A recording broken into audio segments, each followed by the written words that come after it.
Hello and welcome to another Watch Report video review. My name is James Stacy and today we're taking a look at the Armida A1 diver. Armida is a relatively new brand. They just launched their second watch, the A2. The A1 is a pretty hardcore, kind of military-inspired dive watch. Big dimensions, big crystal, lots of fun. I think you guys will be pretty excited by what you see in the video. So let's take a look. So this is the Armida A1. It measures 45 millimeters across, 46 if you measure the bezel, which is a touch wider than the case, 19 millimeters tall, including this awesome domed crystal. It's a 50 millimeter lug to lug, so it's pretty wearable on that front, and it's a 24 millimeter strap. So if you've got a series of straps for your pan array, or if you just got a collection of 24 millimeter straps, this one's going to fit it as well. It's water resistant to 1,000 meters. It's 120 click bezel, fully lumed, hands, markers, and bezel in C3. You get a date and crown at 4 o'clock, and on the inside it runs on a Swiss ETA 2824-2 automatic movement. There's a version from Armida where you can get a Miyota movement, but you don't get the domed crystal. So if you want this crystal, you get the Swiss movement. If you want the Miyota movement, you get a flat crystal. I think both are great options. If you check out Armida's website, it's full of images of the watch actually sitting on, say, the floor of the ocean or on a diver's wrist. They seem pretty intent that people use these as dive watches, which is generally why they would give you this crystal, which gives you really good angular visibility of the watch, and should help you see it underwater a little bit better as well. The A1 has something of a fairly interesting case. You do get an auto HEV valve for saturation diving. The case itself should be quite uncomfortable. It's very short this way, so the edges should dig in quite a bit. And what you've seen is actually on both sides here, the edges have been removed. So there's nothing at all that digs into your wrist. I'll show you in a wrist shot in a moment. This is a really comfortable watch.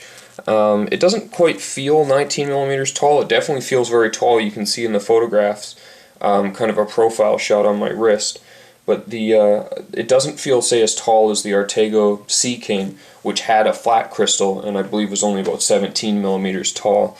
The crystal on this one adds a bit of levity. It's kind of just fun to look at. It gives it a little bit more of a showcase appeal. And I just found myself kind of staring at the watch in general. The other element that I really appreciated visually about the watch is the, you'll see here as the light hits the bezel, it's matte and it matches the dial perfectly. This is a really nice look. It's not too serious. It has a little bit more of a military appeal. The overall effect of the watch when you're wearing it is it looks kind of like a marathon G-SAR, but on roids. It's quite a bit bigger. It has a bigger wrist presence than a marathon. It's a very large watch. You will kind of have to like large watches to want to wear something like this, but it's a very fun watch. A lot of large watches maybe aren't so much fun to wear. I really like this. I like kind of the unique case. I like the crown at 4. It's a big oversized crown, easy to use.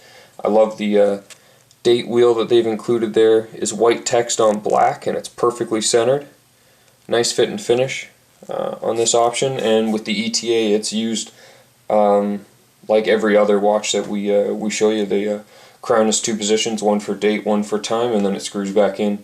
The screw motion is very good. The edges of the crown are actually quite sharp, so it's nicely finished. I like it quite a bit. What I'm going to do now is I'm going to put it under the lights and I'll show you what's arguably the coolest part of the Armida A1. Okay, so here's the Armida A1 fully charged up Lume. I used a studio flash to get it nice and bright, and as you can see, it's just ludicrously bright. It's excellent. I would say this is as near to as any other of the most amazing watches I've ever seen for Lume. The Lume lasts hours and hours and hours. I woke up this morning at about 4:15, and it was still bright enough that I didn't have to pick up the watch and bring it any closer to my face. It was fine on my bedside table. It glows like this for about a half hour, and then it just slowly dies down, and it gets to a point where it seems to stay until until the sun comes back up. Probably the best Lume I've ever seen on a watch that's powered by like a depletion source, like a C3 Superluminova as opposed to a tritium.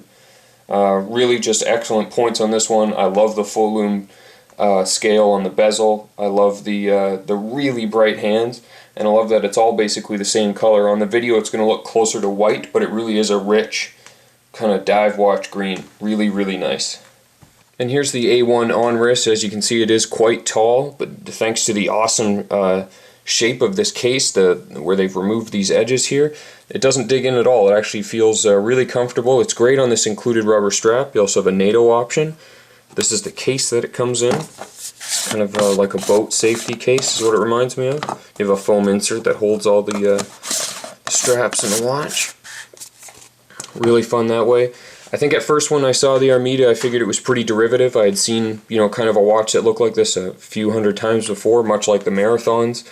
Very similar dial, similar hands, similar almost everything. And then when you actually see it in person, it has so much character due to its size, due to the shape of the bezel. It has this amazing grip on the side. It's 120 click. And then you see this great case. The really short lugs. You should be able to fit a straight bar bracelet into the end of this pretty simply. And it has a lot of character, and then the Lume is just outstanding. Better than we've seen on anything else. You can actually pick up the Armida A1 diver for $6.99 directly through Armida, and I think at that price it's actually fairly competitive against almost any other kind of boutique or indie diver, because nobody's really making something a lot like this. You can get other really big watches, but this one has a distinct feeling of, really feels like a dive watch, like something you would use on a dive. It has this really fun crystal. It's just a lot of fun to look at. It's keeping good time. It's got a great case. You get a couple of strap options, and overall we think it's a pretty good buy. So for Watch Report, my name is James Stacy, and this has been our review of the Armida A1 diver. Thanks for watching.